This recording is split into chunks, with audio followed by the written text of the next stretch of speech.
ഈ മാസപ്പടി കേസ് കേരളം കാലങ്ങളായി ചർച്ച ചെയ്തുകൊണ്ടിരിക്കുന്നതാണ്.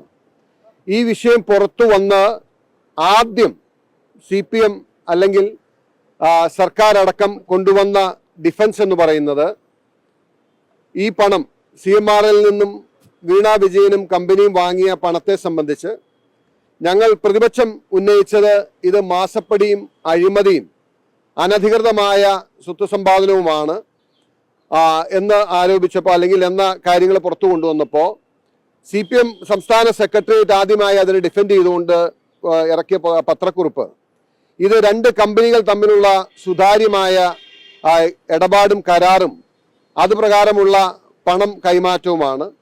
കിട്ടിയ പണത്തിന് നികുതിയും അടച്ചിട്ടുണ്ട്, അതുകൊണ്ട് ഇതിൽ അഴിമതിയില്ല എന്നതാണ്. ഇത്രയും കാര്യങ്ങൾ ഇതിനോടകം കേരള പൊതുസമൂഹത്തിൻ്റെ മുമ്പിൽ പുറത്തു വന്നിട്ടും ആ നിലപാടിൽ നിന്നും മാറ്റാൻ CPM തയ്യാറായിട്ടില്ല. എപ്പോഴും വീണ വിജയനെ അല്ലെങ്കിൽ പിണറായി വിജയന്റെ മകളെ അവർ നടത്തിയ ഈ പണമിടപാടിനെ ന്യായീകരിക്കുന്ന നിലപാടാണ് CPM സ്വീകരിച്ചു വന്നത്. അത് CPM-ന്റെ അഖിലേന്ത്യാ സെക്രട്ടറി മുതൽ ഇങ്ങ് ലോക്കൽ കമ്മിറ്റി സെക്രട്ടറി വരെ ഒരേ സ്വരത്തിൽ വീണ വിജയൻ വാങ്ങിയത് കമ്പനിയിൽ നിന്നും അല്ലെങ്കിൽ വീണ വിജയന്റെ കമ്പനിയും വാങ്ങിയത് നിയമപരമായ പണമാണ് എന്ന് ആവർത്തിച്ചുകൊണ്ടിരിക്കുകയായിരുന്നു. ഇപ്പോൾ SFIയുടെ ചാർജ് ഷീറ്റ് പുറത്തു വന്നപ്പോൾ ഞാൻ ഒരു കാര്യം കേരളത്തിന്റെ പൊതുസമൂഹത്തിന് മുമ്പിൽ പറയാൻ ആഗ്രഹിക്കുന്നു. CPM-ന്റെ വാദത്തിന് വേണ്ടി അംഗീകരിക്കുകയാണെങ്കിൽ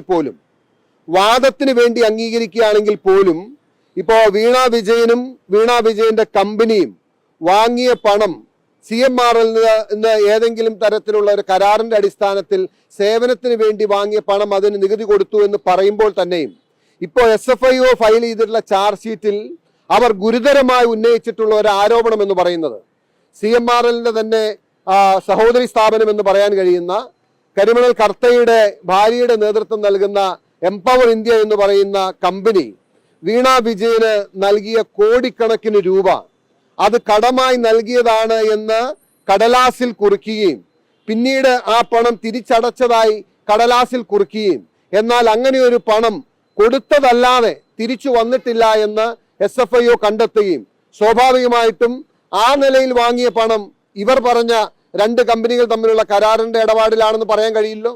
അപ്പൊ CPM-ന്റെ വാദം മുഴുവനായി അംഗീകരിച്ചാലും ഈ എംപവർ ഇന്ത്യയിൽ നിന്നും വാങ്ങിയ പണം അഴിമതി പണമാണ് എന്നതെങ്കിലും കുറഞ്ഞ പക്ഷം CPM അംഗീകരിക്കേണ്ടി വരും. SFIO ചാർജ് ഷീറ്റ് പ്രകാരം CMRL കമ്പനിയിൽ നിന്നും വാങ്ങിയത് മുഴുവൻ കോടാനുകോടി രൂപകൾ മുഴുവൻ അനധികൃതമായ പണവും ആ കള്ളപ്പണം വെളുപ്പിക്കുന്നതിന് വേണ്ടി ഇല്ലാത്ത സേവനത്തിന്റെ പേരിൽ അക്കൗണ്ടിൽ പണം വാങ്ങി ആ പണം വൈറ്റ് മണി ആക്കി ആ വൈറ്റ് മണിയായി ഉപയോഗിച്ചുകൊണ്ടിരിക്കുന്ന മുഖ്യമന്ത്രിയുടെ മകളെയാണ് നമ്മൾ കാണുന്നത്.